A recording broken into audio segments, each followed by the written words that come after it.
C'est un magasin qui a été créé il y a une trentaine d'années sous l'impulsion d'un groupe de consommateurs en agriculture biologique.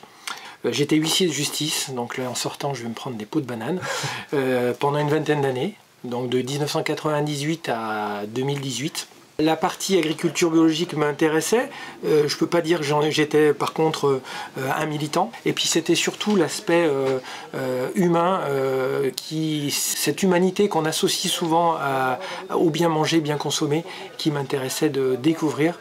L'humain, c'est pour moi la vie, clairement. Et du coup, ce magasin me permet de m'épanouir.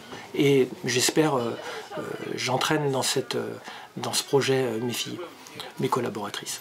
Et je ne me rappelle pas du tout de l'époque où j'ai repris le magasin. Le temps passe extrêmement vite quand on fait quelque chose qu'on aime, avec des gens avec qui on se sent bien. Donc on est sur les petits légumes de saison. Alors effectivement, comme on le voit, comme on est sur du local, c'est qu'on est sur des choses qui ne sont pas du tout conventionnelles en termes de calibre. L'envie de bouger parce que je pense qu'on était au bout d'une aventure ici. Nous, on avait vraiment besoin de mettre en place d'autres concepts. Ici, on était contraint par un défaut de visibilité. Il était nécessaire qu'on bouge pour aller sur un axe plus passager, plus visible et des locaux plus adaptés. Les gens ont besoin de se retrouver dans des concepts vraiment centrés autour du bien-être. Moi, je veux casser cette espèce d'individualisme qui est revenu post-Covid. Je veux qu'on revienne vers des valeurs et de l'échange physique. Et ce magasin s'y prêtera, je le pense, j'en suis même sûr. Pour résumer, j'aimerais que ce magasin, ça soit un espèce de hall de gare où on vienne passer un moment. Et puis en passant devant le boulanger, on se dit tiens, ça sent bon le croissant. Passant devant le café, ça sent bon le café. Et on décide d'y rester, d'acheter. Si on est bien, on consomme.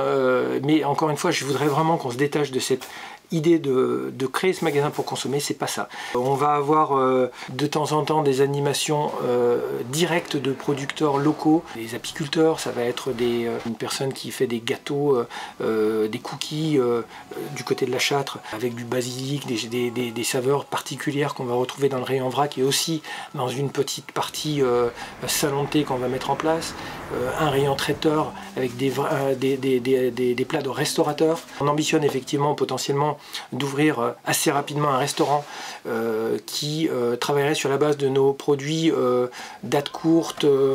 On veut valoriser tous les produits, plus de pertes dans l'absolu. Et ça, c'est quelque chose qui parle aux gens et qui a surtout du sens. Et puis du vrai service avec des naturopathes, des vrais naturopathes qui vont être en conseil personnalisé au sein du magasin, mais pour le magasin, mais pour elle-même également. Je voudrais que ce magasin, d'une certaine façon, appartienne à ceux à qui ça doit appartenir, c'est-à-dire les maraîchers, les bouchers. Si ces familles, si ces métiers pouvaient s'entendre, les supermarchés devraient leur appartenir, in fine.